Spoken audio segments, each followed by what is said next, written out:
Welcome back to the Football Fitness Federation podcast. This is episode 112, a very special episode, not only because this is the first in-person podcast that I've done for quite a while, but also I'm joined on the podcast today by Howard Green. Howard's the head of S&C here at Bolton Arena, also co-founder of Tennis SuperMovers. So Howard, thank you for coming on the podcast. Thank you very much for having me.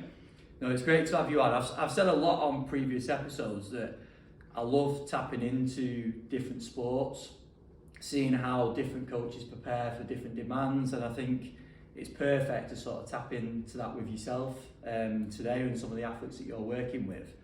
But we'll start the podcast in the same way that we normally do, and that's around your background and career. Yeah. So I've just mentioned what you're doing at the moment, but can you take us back and give us a bit of a journey? Yes, in terms of journey, school, very, very late maturer, so yeah, played some sports, bit of school sport and a bit of rugby, but never really excelled because, I mean, in fifth year I look about 12, so very late mature. So in terms of that, never really any kind of in-depth sporting experience, which used to be a bit of a hang-up, because if you listen to any podcast, S&C, they're all like failed athletes or injured athletes. So for a long time I thought I didn't have that experience, but actually in 2001 I joined the Royal Marines. So I joined at a time when nothing was really happening. It was pretty quiet, just the odd Northern Ireland tour, and then midway through training 9/11 happened. I've still got a newspaper at home saying we're going to war, so it's kind of like, nice one. So that led to invasion of Iraq, tour the following year, 6 months in Iraq, and then also a tour of Afghanistan. 3 explosive incidents in Afghanistan kind of sealed the deal, and I thought, yeah, I've done my bit now, and came out. Took a bit of time out, did a bit of like living away in Spain. That didn't really work out as much. Came back and then went back into education. I'd been 26, so came back from Spain, met some friends. They were doing like a sports science degree. Yeah. And I thought, having been out of schooling for 10 years, I was like, okay, that might be a bit too much for a jump. Had a little look, and then found a sports coaching foundation degree at Runshaw College with Damien Harper. Yeah. So they used my experience in the Marines to kind of bypass not doing A levels. So I went on to the sports coaching degree. In that time I had to do loads of volunteering. Part of that I joined the little rugby team, Chorley Panthers, was extensively coaching down there, and then that was the path I was going to go into. But during that time, in terms of like advice for people who are studying, like I literally volunteered my ass off. Like from day one, I would volunteer anywhere and everywhere. It got to the stage where I was coming here to work for free, run out of money, I had to turn up at the train station with a bag of change to get out the train, and when that ran out I had to start biking it. But it put me in good stead, because when I was doing my assignments for university I was actually doing it on topics that I was doing here, so like I ended up with several roles here. I was like, ended up with some part-time work within the tennis program. I worked on sports education, work with groups with Parkinson's and things like that. So when I did a module on special populations, I did it very specifically on what I was doing. So I think that really vast experience of working with tennis athletes, with people with Parkinson's, with kids with hearing difficulty, really laid the foundation. It was real kind of probably a quick learning curve, because I was exposed to all these different things. So it's a 2-year foundation degree, and you go on to a 3rd year honours. Yeah. So just before that started, the head of tennis here was like, look, there's a full-time job if you want it. So that 3rd year basically tailored everything towards high performance training, high performance conditioning. Every assignment I tweaked towards tennis, so when I came out the other end I felt kind of ready to do. Yeah. But that was off the back of a sports coaching degree. So was I prepared for going in the gym? No. So I put myself through a PT level 3, and then quickly did my UKFCA accreditation as well. And it was very much like a big thing on not badges, but like I would never have explained to somebody I was an S&C coach until I got that accreditation. And I think that's quite big for me in terms of probably being in the Marines and having that as a big part of my identity. But it, looking back on it all, it was that start in the Marines that probably was the start of high performance. And yeah, I had to train to an extreme level physically as well as mentally, and that probably put me in good stead. It took me a very long time to get to the point where I can use it. Mm-hmm. So like one of my mentors, he's been trying to drag out with me for forever. And I think probably the key thing that we can take from the military into sport is the concept of rehearsal. Mm-hmm. How much does your training, both in my world, in the gym, on the side of the court and on the court, actually prepare for battle, which is match day. Yeah. And then that's like technically, tactically, physically, mentally. So obviously we were drilled to death that when it kicked off, we knew what to do. We kind of rehearsed and planned and used no ammunition, blank ammunition, live ammunition. So that day when the bullets started coming back, the lads that had never been away before just kicked into action. And it's just, do we do that enough in sports? Are players exposed to the stresses physically, mentally, that when it comes about on match day, are they actually ready? And I think if we look and delve into it, probably most of the time, possibly not. Yeah, I think that rings true because I don't know if you've seen the recent documentary about Arsenal, but you see like Arteta trying to replicate away at Liverpool, and obviously there's a lot of different, I'm talking football now, but in sport in general, I know you're working with tennis players at the top level, but when you're preparing for that top level, it's not just the physical, is it, that we're preparing for? There's a hell of a lot more that goes into it. So I really, that's fascinating that about in terms of preparation. And I suppose it should open people's minds on how we actually go about that and what we can impact. Yeah, it's just like creating those environments and exposing them to different experiences. So like we've done pressure training where it's like 2 players a match play and they've got half a team, then half team, this team's cheering that player, that's cheering that player. Yeah. So try and recreate a bit of pressure that they might be exposed to over the weekend. But yeah, I think we've got to try and examine our practice, both as physical trainers and technical coaches, as like, are we actually truly preparing them? Something that happens a lot in tennis is 1 minute drills. Mm-hmm. That doesn't happen in a match, ever. Yeah, a lot of training and a lot of the training regionally was done around these drills that would last a minute, and you'd record your score, and it doesn't reflect the demands of the sport. So. No. You've got to try and make sure there's a time and place for certain things, and as long as you can back it up as to why you're doing it, I think that's fine. But at the same time, so again, if we're looking at traditional academy setting for tennis, then you're likely going to see 4 on a court. So therefore, are those players being exposed to the critical movements or the critical demands of actually covering the full court? Yeah. No. Yeah. So we're quite lucky here that we try and create those situations where we've got really low player to court ratios, so they do actually get exposed to what they'll get exposed to in a match day. So it's just little things like that you've got to ensure they are getting experience in the demands and what they'll need in the heat of battle, really. Yeah, that crosses over really nicely as well as the sort of pitch size and everything we talk about in football. It seems very, very similar. I've spoke before, I sort of breezed past it in terms of your role. Can you give a bit of a summary in terms of like your day-to-day and who you're working with now? Yeah, so in terms of like the titles, I'm head of S&C. It's not a massive team, it's me and Jack. And then I've also got the role of under 10 program manager. So on the tennis side, I just kind of help out with the structure and accountability processes, philosophies. We just put stuff in place to make sure everything's kind of being delivered right and planned right. Day to day, it's going to be a mixture of meetings with tennis coaches in terms of talking about players, how they've gotten in tournaments. It's going to look like one-to-one sessions, so it's maybe not as definitely not going to happen in clubs as much, but I guess they're in the gym and they're going to train as groups. We know that players do have one-to-one sessions with S&Cs in the club and outside of the club, but we do a lot because they have one-to-one tennis. It's not a great stretch for them to do a one-to-one S&C, so a lot of individual sessions during the day, and then as it gets later in the afternoon, then it's mainly squads. And what we've done, we attach an S&C session to every single squad, ranging from the players that are 6 and 7. They do 30 minutes twice a week, all the way through the evening academies. They keep the evening squads all have an hour attached, and that'll happen either before or after 2 hours of tennis. So it's quite brutal, and we don't, if it's before, we don't like hold back, and if it's after, we don't hold back. So they're pretty resilient actually. So they're getting exposed to 3 hours of stress 2 and 3 times a week.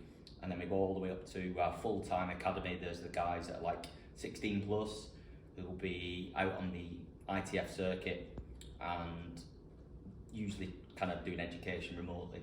So we span, we call it tops to toes. So it's kind of starting at 6 all the way through, and then I've got a senior player who's looking to transition and break through into the pro game, and then I do a little bit with Heather Watson a little bit. Yeah. She's a full-time pro. Brilliant. And where does the SuperMovers come in?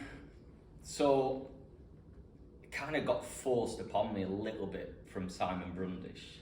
So like, I don't, if you see my Instagram or listen to me, I'm quite a creative person. I've got bipolar, and it's kind of like Kanye says, it's my superpower, but it's also my kryptonite. But it's like, so I've got this really creative mind, and the SuperMovers program is what it's made me do is condense it and make it kind of systematic and more of a curriculum. So it's built off the back of Simon's Strength Lab Superheroes. So the Superheroes creates the kind of strength stream. So in the military we love a mnemonic, so the mnemonic is SMASH. So it's strength, movement, agility, stability, and hunt and coordination skills.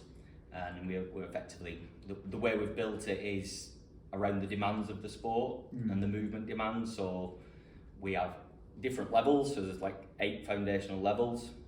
Within each level there's a forward and back, side to side and multi-directional lesson.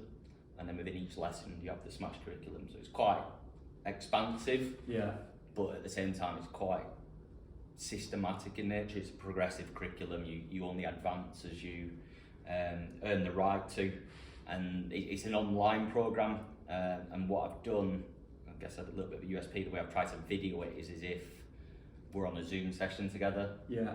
So video in a fashion where I'm explaining, introducing, demonstrating every exercise, and then we do the reps. And then over time you do away with the excessive demos, and then it's a bit quicker, and then there's like a little 10-minute video as well. But its main role really is to remove barriers of access to world-class tennis S&C, remove barriers that the movement isn't the reason they drop out of the sport. Yeah. So like you have your different size pitches, we have different size courts, and the smallest size court's pretty much like a badminton court, and you can get away with pretty shocking movement.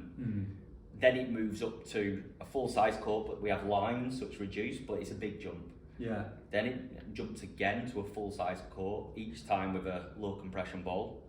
So you're playing on a full-size court, age 10, so you can kind of be this big and struggling to see over the net, and the ball's like 75% compression of a full ball. So the movement demands quickly grow from like 6 and 7 through to 10. Yeah. So what I see is a lot of work done to help them transition technically, different size racket, different size balls, like court, but then is enough being done to prepare them physically for the movement demands? Because the court, it grows massive. If it was you and I, it would be like a court and a half by the time we've jumped from red to green. So can we get players doing tennis relevant physical work to help performance, reduce the risk of injury, but remove the fact that movement is often the reason players drop out? So they can have amazing technique statically, but if we can't get behind the ball or we can't hit the ball on the move, then when it comes to a match, it drops. 22 bang average tennis footballers can have an half decent match. Yeah. 2 average tennis players, it's not that much fun. The ball's going in the net, it's going in the back of the fence.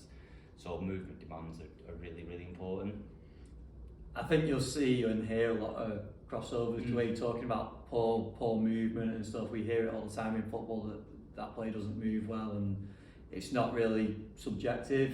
It's not really objective, it's very subjective a lot of the time from a coach's opinion. But that's why I wanted to get you on, because I think it's fascinating tapping into not only someone from a different sport, preparing athletes with different demands, but also your creativity. And I know I've followed a lot of the work that you've put out with the program and with the stuff you do in tennis. And I think it's in a little bit we're going to work through some kind of like case studies. And I know it's very hard without having an athlete in front of you and all the rest of it, but just to tap into your mindset and how you approach some of these problems. And I think it will help a lot of the listeners and viewers around how you tend to tackle things like that. I'm always wary asking this question because I think it's quite hard, but I wanted to ask about your philosophy. Yeah. And how you'd like summarise it and what it's been built from. There's obviously your time in the Marines, there's obviously your experience here, but how would you sort of summarise your philosophy and approach? So at the minute, I've got it down to like six elements. So I've been lucky. I've been involved with like some courses to do with the LTA. We had like a leadership course, so we kind of asked to think about these sort of things. I've been mentored and done mentoring. I think actually like sitting down and working out what kind of your principles and your philosophy is it can really open the doors, and it can always change, but it should be probably tweaked rather than just kind of overhauled. So first one is balance of variation and intent.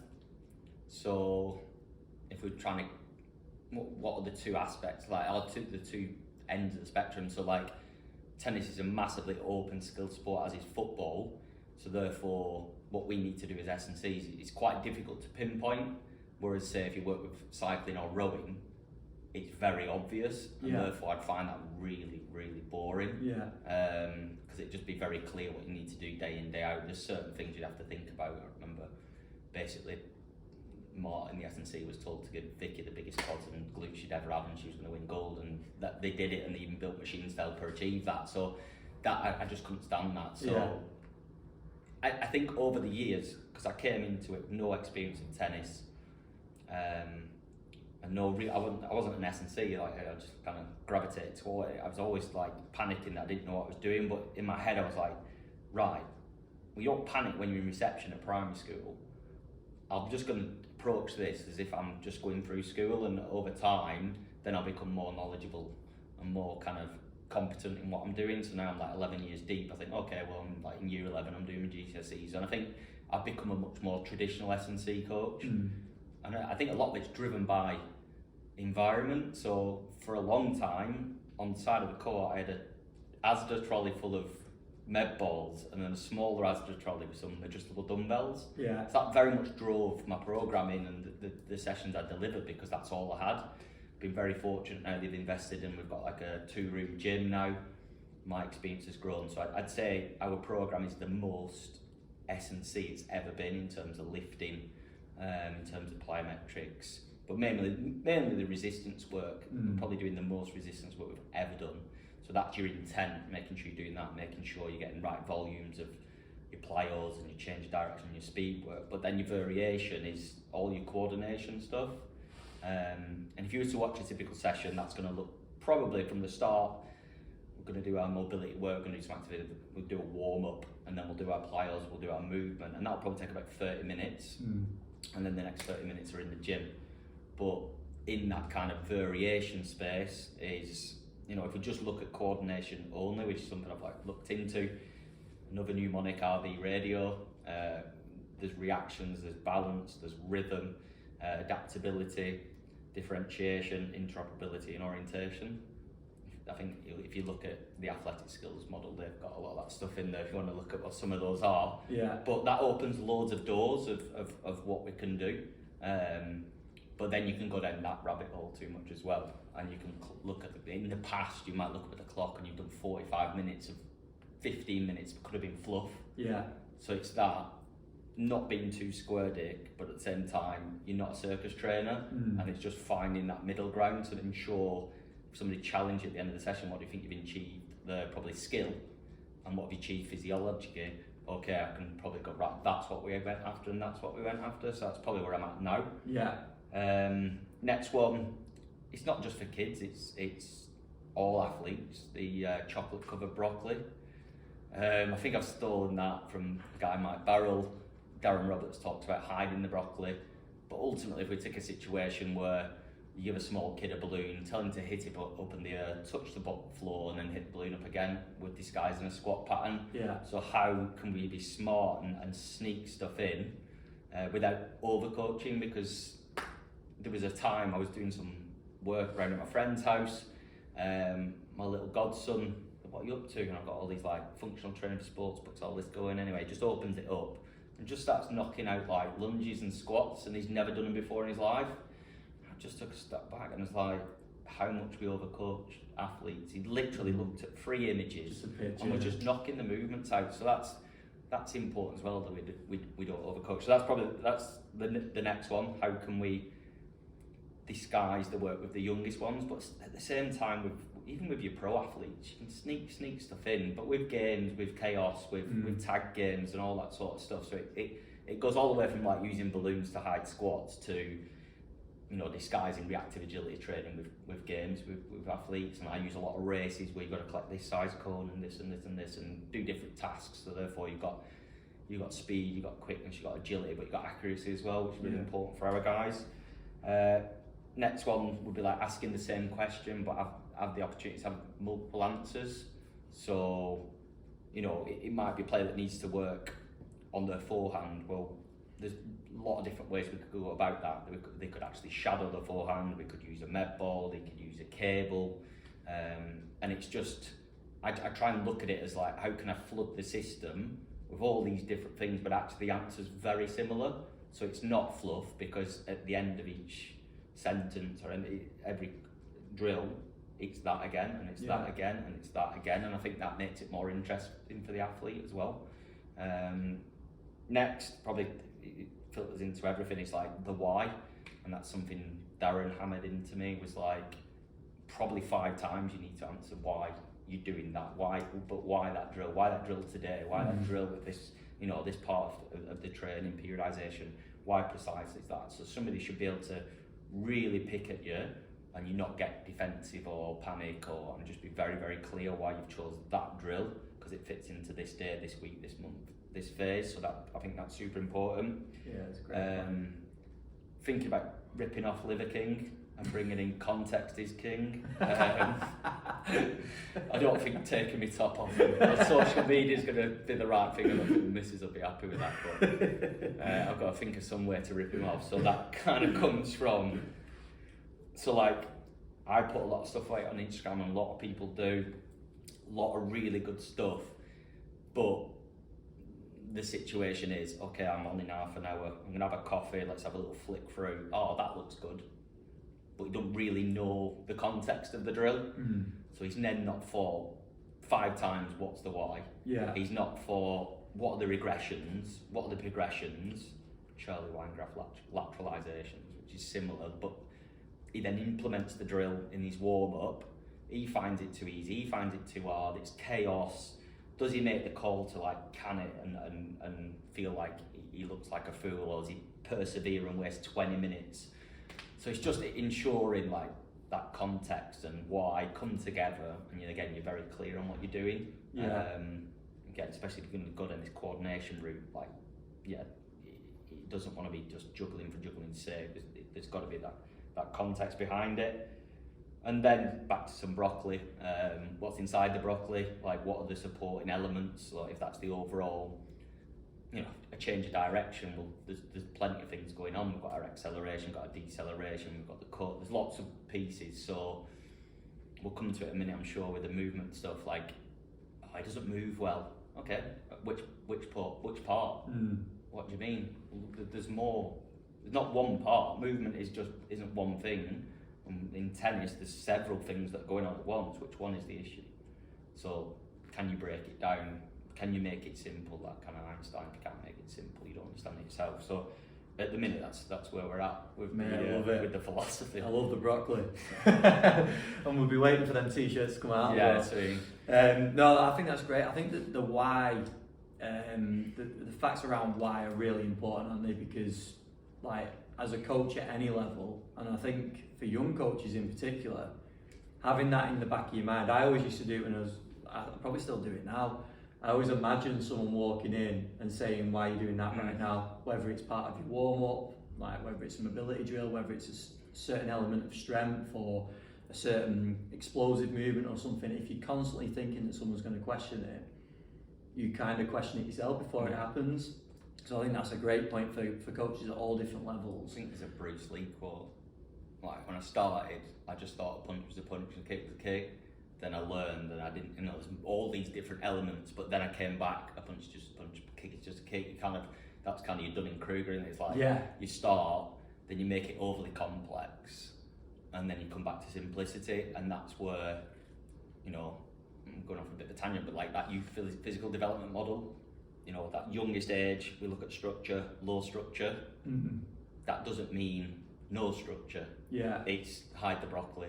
Yeah. It's just like in a football team or a football club. you know, the dad coaches or this coach coaches this team and he just follows them through. Whereas you need your most experienced coaches at that younger stage because you've got to hide the work. And that's what's happening here is we've got every single one of our senior coaches has dropped down into the under 10 space. Yeah. So I think that's the key thing. It's like, you know, looking at a bear crawl, oh, well, it works on this around the shoulders and protraction and retraction, and you start talking about that and the athlete's just looking at it like that. Like, what? And you go, yeah, just bear crawl and let you push the ground away. So I think I think you have to go through that. You've got to go, oh, it's dead easy or it's massively complex, and then you come back to it, oh no, it's quite simple. But you've got the complexity in the back of the head, but it's simplicity that comes out the mouth. I fully agree with that. I've had a lot of chats with people around that about, because the thing with football, and I know it's the same in a lot of the other sports, is that, like you just mentioned, people think that you start out at academy level when you earlier on in your career, you get experience, you end up at first team. But we talk a lot that at first team, a lot of it is playing, recovering. We're not really developing as much at that level. And like you just mentioned, those key ages earlier on, that's where you've got to be creative, isn't it? That's where you've got to really make that impact, and it's so important, which is why I fully agree with you that like the best coaches really should be at that level. But I do think as well there's different attributes of coaches suited to both. So you'll speak to some people that are, I mean, you've mentioned a few already, that are amazing with youth athletes, and in a way would be wasted if they go to like a first team level, because it's like you're making such a good impact down here. Like you could still make an impact there, but we need you down here. But then others I know that are more suited to working on that play, recover, and less of more of the performance focus rather than development. I wanted to get into some of this because I was really keen to do some sort of troubleshooting with you. And like I mentioned before, I know it's very hard that we haven't got an athlete in front of us. And also on this point before we go into it, it's something that I spoke to Jonas Dodu about it and a few others, that when we're looking at movement and we're looking at speed development and all these things, there's very much a lot involved, especially within football, and it'd be the same in tennis in terms of like insight and all that side of it as well. So I know that can be worked on, and it's not necessarily something we're going to really get into the weeds of now. What I wanted to jump in with you is like I said, is your thought process when I've got an athlete in front of me who struggles to decelerate. Like, what are some of the factors that you're going to be looking at first, and then how do we individualise? So that's kind of what I was going at. I understand there's going to be certain things in the game, certain stimuli that we've got to react to. That's a massive part of some of this stuff we're going to talk about, but we'll put that to one side for now.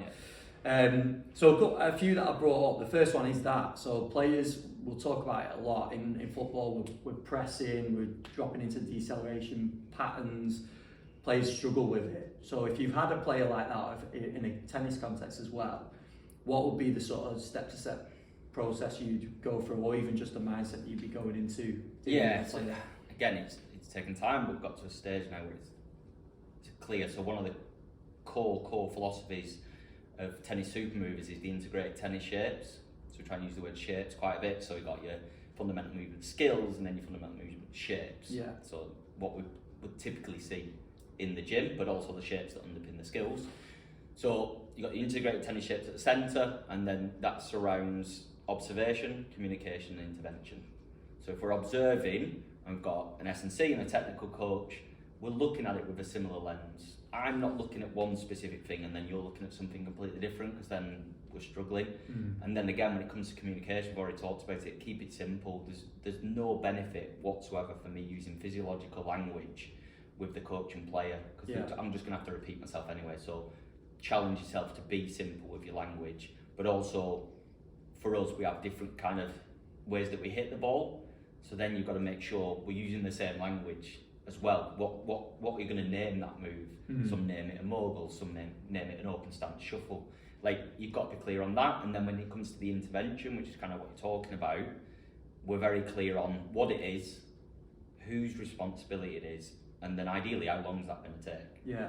So then that's your first bit. We're having a look, this player's struggling with X, right, well, at least let's tick those three things. Then we drop down, probably an Exos thing that I've stolen, position, pattern, power transfer. Where's the issue lying there? From a position standpoint, do they have the mobility? Do they have the isometric strength to actually hold it? can they execute the pattern, squats, lunges, different movements. When we move to power, can we do sprint, can we change, can we jump, can we throw, can we land, and then ultimately that's going to transfer to the field. Mm-hmm. And then another layer underneath that I've now created, another one, is have they got the competence, capacity, coordination, or even the confidence to do what we're asking them to do? Confidence standpoint, they're coming back from an ACL. I know I can jump on here, but I don't like that. You know, the kid who will not do the jump, they're just frozen like that. Massive, yeah. But which one is it? Is it competence, capacity, or coordination? What's the main one? And I think as S&C, they might drill down into the capacity quickly and not explore the coordination side. So we've got to make sure those three things are in place, and making, like back in my early doors, I've got to refine that squat pattern.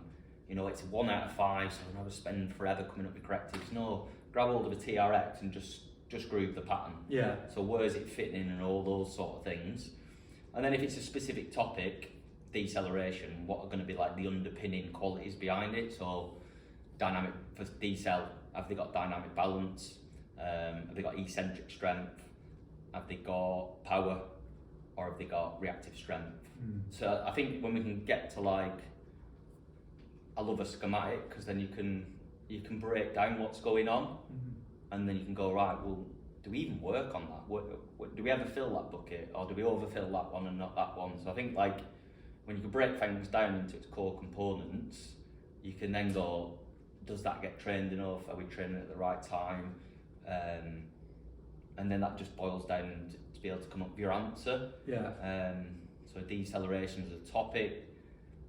So much work done on acceleration, making players fast, and we just don't do enough on the brakes, which effectively then equals injury. Yeah. And then you wrote the question, I thought, yeah, it's not going to be the best Instagram post.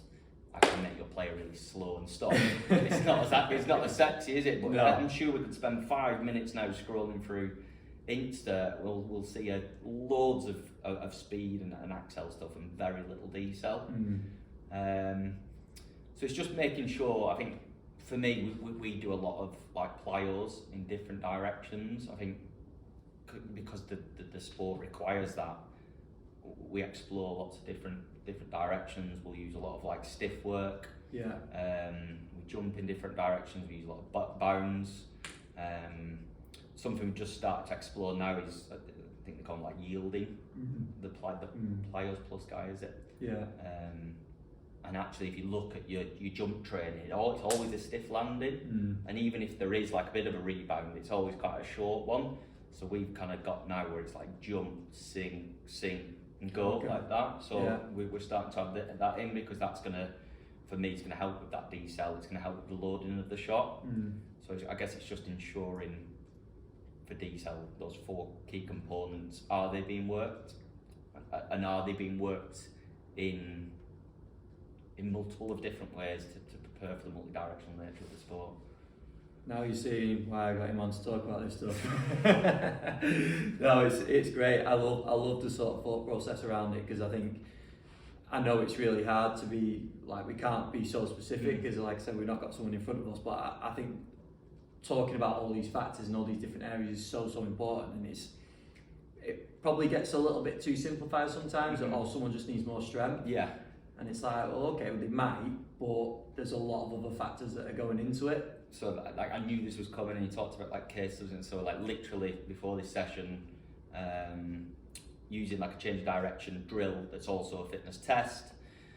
We did it. It's a guy called Chris Borthwick. It's 7 seconds on, 20 seconds off. It's 3 changes of direction. We use the same leg every time. So we did 14 reps, and she basically dropped off in the last 3 or 4 by 1 meter. So she's pretty good. But it wasn't that far. So I was like, right, today we're really going to chase how far you can get within that 7 seconds. So there's the target. Bump, bump, bump. Nah, getting nowhere near it. No, getting nowhere near it. Video me. And then what I get my phone is out all the time. Like coaches who don't like getting the phone out, I think you're missing a massive trick. It's never out of my pocket. Yeah.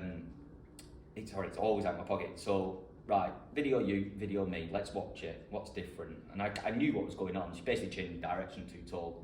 So just screenshot quickly, whack it in the portrait, what's it called? you know, we can put different images on Instagram. Yeah. Put her next to me. Right, what's the difference? Oh, well, let's look at. And then you've got to tell them what to look at, because it's obvious to us. We've got, oh, that's obvious. Right, let's just look at the inside leg. So I've basically prepared it into a positive chin angle and everyone. Right, where's my foot pointing? Where we want to go? Let's look at the trunk angle. Oh, right, you're more leaned over. Right, what do we need to do to fix this? We need to change the direction quicker. Mm-hmm. Just be prepared. We could have waffled on about all different things, but it was just like, what is the major difference? I look more ready than you.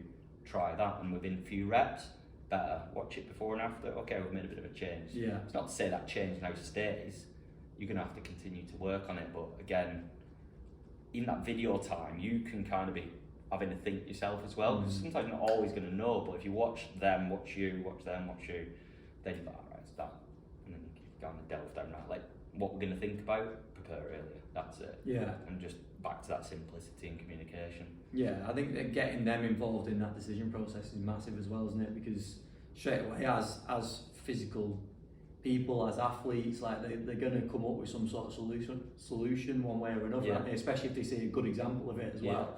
So I think that's really important. And that's with the demos, like, don't think your demo does enough, because I don't think it does. No. I think you're better off just going video me, or have a little have a little folder with demos in, because you can do the perfect demo. They're so used to seeing stuff on screen, but at the same time you can freeze it and go, look at that shape. Yeah. Look at that shape. Got it? Right, but if you do the demo, it could be perfect. They could be looking at your foot when you want them to look at your shoulder. Yeah. So it just breaks so many barriers and makes things so much quicker. It's that speed as well, isn't it? Because your demo is a few seconds, and if they don't, like you say, if they're not picking up the you can overemphasize it. I mean, I've had kids where it's like, right, look at my lower body. No, I don't see it. Okay, look at my shoes. See it, right? Look right at that right foot now. All right, yeah. You can't just assume that they'll say, yeah, they know. Yeah. Do you get it? Do you understand? Yeah. And then you wonder why it takes 10 more minutes of failed reps before you get to where you want to get.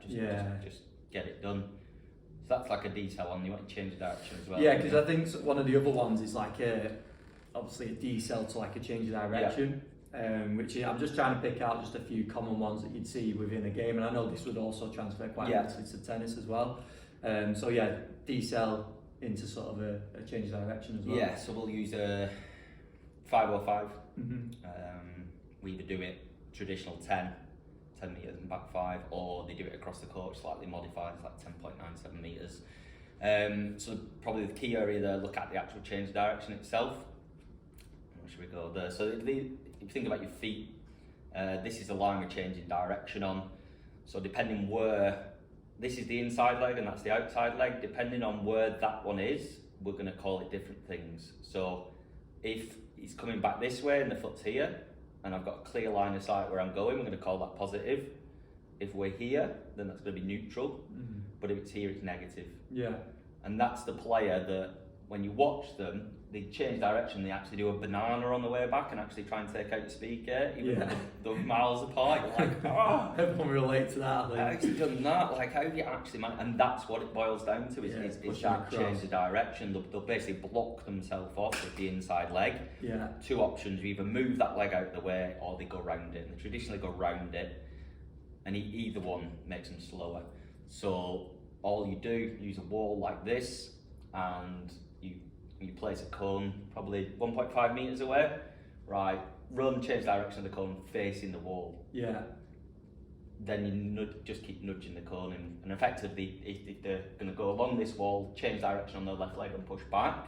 If they do a negative foot placement, so they're going to be like this, they're going to smash into the wall. Yeah. Kids don't like smashing into walls, or athletes don't like smashing into walls, so it tends to fix it. Yeah, and if that's not doing it, then I'll kind of reverse engineer it. I'll put them in the right position and say, look, can you feel it? Can you see it?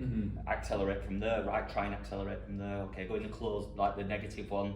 Oh yeah, that's why a banana. And I think the other thing we don't get kids to do, I've stopped calling it one work, one rest. One works, one learns. Yeah. Because if I coach that kid there to do X and then you do it, that's a waste of time. You could learn from them in terms of my coaching, but also we know from a neural standpoint, they're going to get mirror reps. So if Yeah. they're watching the other kid, and what we'll do, so we've got a Thursday session, it's a massive session, loads of kids, 2 of us, and what we do, we just use the court, we've got different stations set up, and one will have some form of timing, and basically everybody that's not doing the drill are forced to look and watch, and then when a quick time goes up, they go, ah, right, or a slow time goes up, you can go look and tell, oh, right, I can see it now, I can see it. See why. Yeah, so you've got to maximise your coaching time and effectively get them to do their own coaching. There's nothing better when they come off and change the direction, wrong position. And you're like, yes, they now feel it. Yeah. And you don't want to always give them the answer. Can they feel it? Can they see it? Can you video it? Can they watch others? Give as many opportunities for them to try and solve the answer. I was in Switzerland and one of the guys, brother was a teacher, and he said, when I give them the answer, I've took away their opportunity to learn. So true. It's a tough thing when you're coaching not to give the answer. In fact, it's very difficult, but there's a lot more value in them like struggling to find the answer. Well, a lot of the time it's setting up opportunities to learn, isn't it? So that's why I love your stuff, is because I feel like you constantly just create environments where athletes are essentially peer learning, teaching themselves, like they're learning through doing, aren't they? Yeah. And it's not overly complicated with the coaching and stuff, because it doesn't need to be. No. Like a lot of the examples you give are gonna teach players like just through doing the drill, aren't they? Just repeating it and knowing that they're gonna get better. And then that's where I love all the video side of it as well, because I think that's so important and definitely something that doesn't get utilised enough. And the other thing for people listening or watching is at clubs, you've got whole analysis departments that will help with this sort of thing. Like, it's not, if we need to take iPhones out and do that sort of thing, we can, but coaches, there's analysts doing recordings of sessions all the time, so it can definitely be utilised more. Yeah, break down the barrier of like being allowed to have your phone out. Jack was like, yeah, we never really got our phone out. It was at Liverpool, we weren't supposed to have our phones out, but the kids weren't supposed to, so then we didn't. Yeah. And I'm like, nah, definitely not. That's how they learn, isn't it? And it's like, not shame, is it? Like, oh, I did a post the other day, right, watch that, you see it? Yeah. Done. Yeah. Or I've already got video on that, there you go. Yeah. I've just saved 3-4 minutes of doing a demo and explaining it. Right, can you see that? Can you see how I do that? Yeah, away you go. It just saves so much time, get more done. Mate, brilliant. The only other one I wrote down was struggling to change direction on the move. Yeah.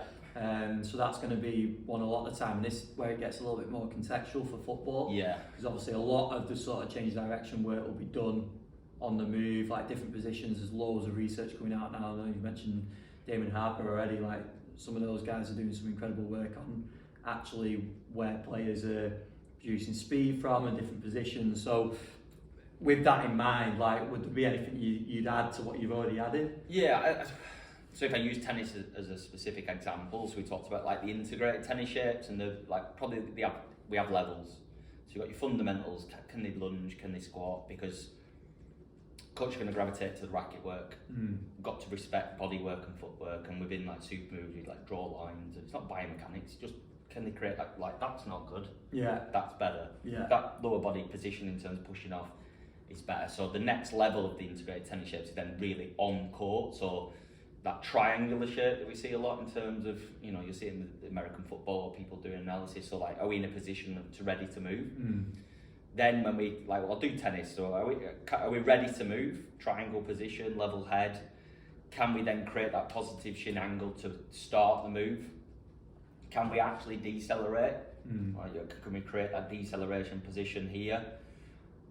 For our change of direction on the move, it is then preceded by a shot. So we always end up with some form of follow through that we can push off from. Yeah. So that's the nuance of tennis, where our change of direction is preceded by the shot. So we always get this kind of cut moment. Whereas I guess with you guys, if it's movement off the ball, they're going to have to pre-think about it a little bit. But it's kind of chicken and egg for our guys, because if I get them to trying to get the body into a better position to recover from, there's a good chance it could end up with more pace on the ball as well. Yeah. Yeah, I suppose where that crosses over is yours is eventually going to end up in a shot. A lot of the time the players would end up in a sprint or a jump or something like that. So it's still creating that force probably just in a different way. And it's how that initiation of the movement, so how we try and initiate movement with what we call a split step. Yeah. I don't know if you guys would use a different term, but effectively, this is the racket, this is the ball. Just before contact, the player should go up in an upwards momentum, and then they can pick up. We're going to stay away from perception, but they're going to be, am I going to move to my forehand or my backhand, and to what level of emergency am I going to have to do that? They could then either land even and just push off into a shuffle across, or they'll land uneven, so we can go straight into a positive shin angle, almost like a can call it a gravity step. So there's your base of support. If I land with my foot underneath my base of my support, then I shoot off. Yeah. So I think for you guys, it'd probably, I don't know, it'd be that initiation. How do you initiate? How do you perceive?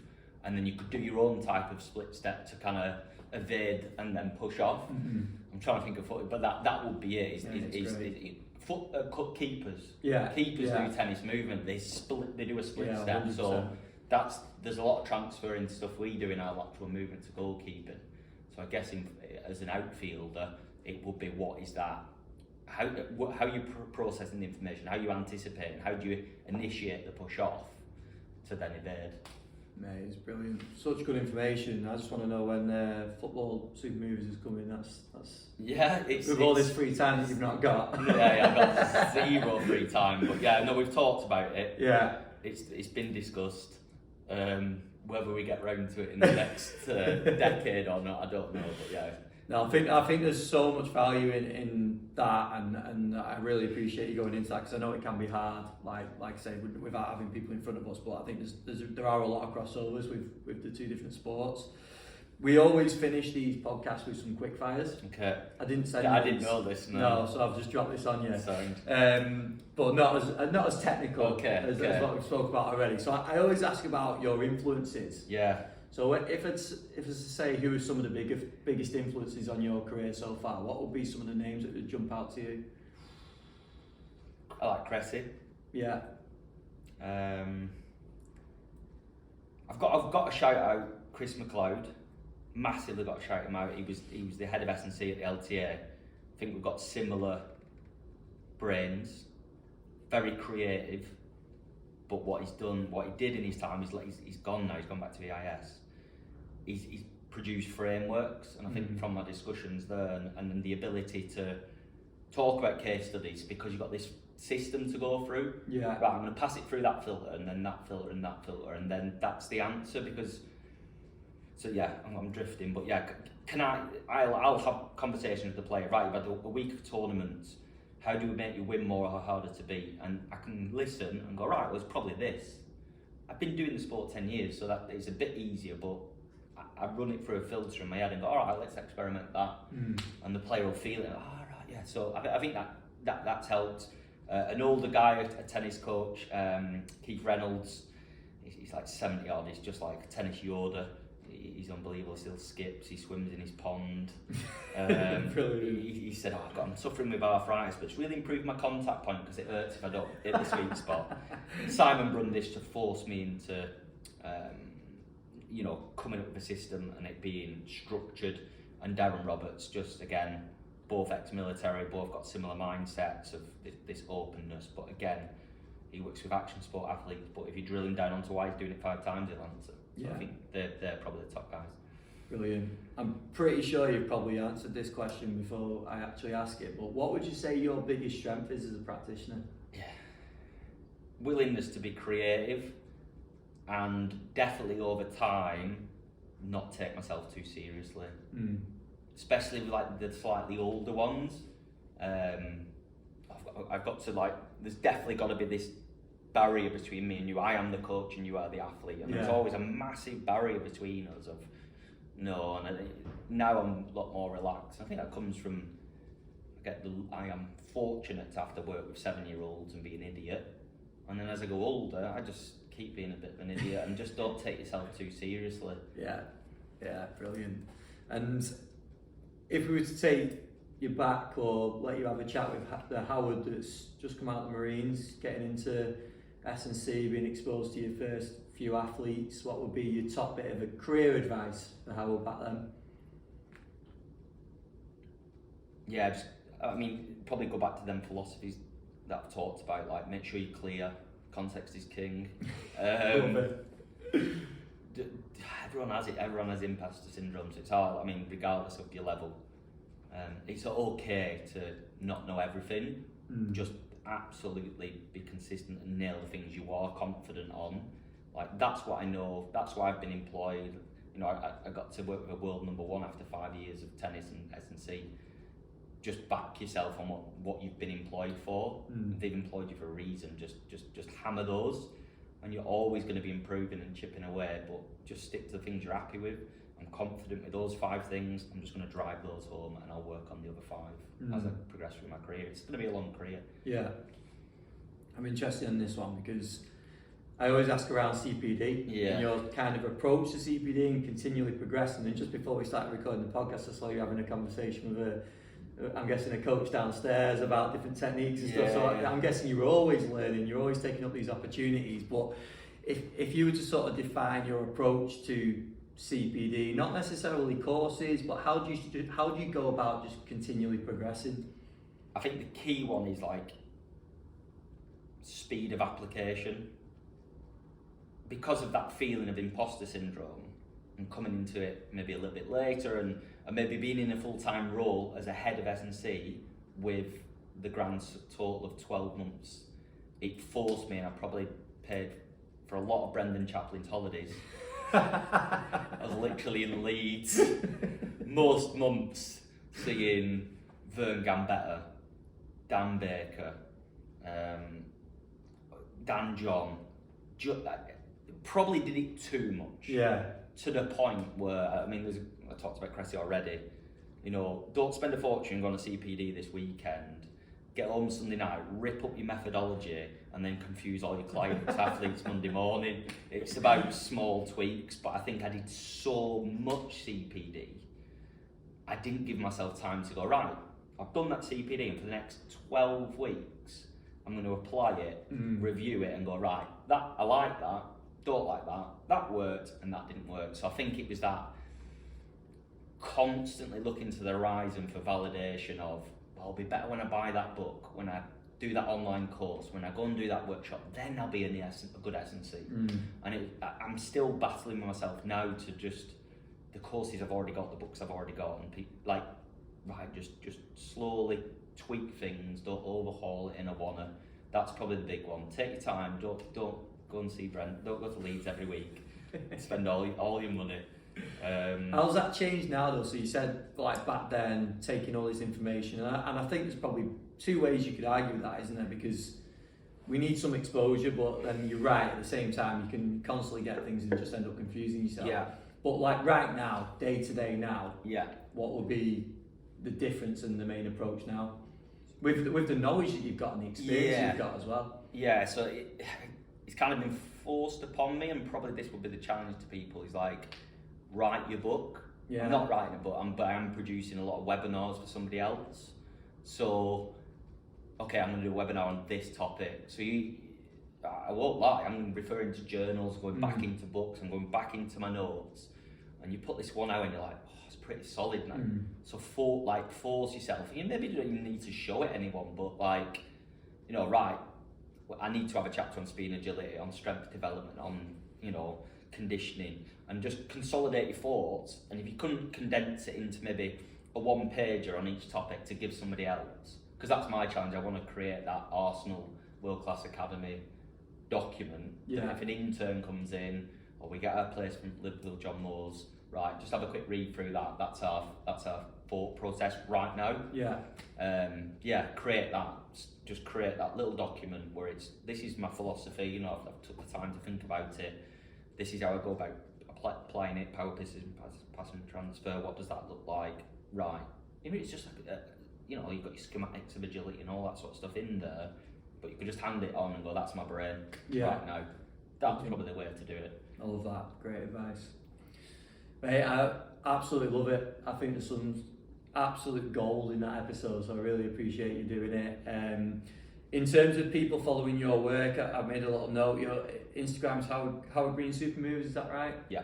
And Twitter, HG SuperMovers. I think that's right, So go and check out our work, because you'll take absolutely loads from it. I think we've touched on a very small amount of what you actually put out there, and also thank you for the stuff that you share, because I think some coaches that are doing similar work to you at like these top levels don't share as much as what they probably should, and you do. And I know there's always more that you can do and all the rest of it, and I know it's hard on time, but like from me, thank you, because like it's not easy at all putting stuff out there. So managing that lone wolf syndrome, isn't it? Where you're just grafting day in, day out. And you can get in a bad headspace mentally in that space. Like me and Darren, is something we talked about, like day to day and how much pressure's on you. I think what differentiates us from technical coaches, and this is not bad against them, not only do we want to make them better, we want to look after them a bit. Yeah. So if somebody gets injured, you take it so personally. Yeah, it's true. So I think as an S&C, that's a slight difference, is that looking after them at the same time and managing the load and all that sort of stuff. It's not that the technical coach cares any less, but if they do get injured, who they're looking at, not the technical coach. It's like, well, why have they got injured? Or when you're going to get it sorted, how quick you're going to get back. So I think there's that added pressure as an S&C. Yeah, 100%. Mate, thank you. You're very welcome.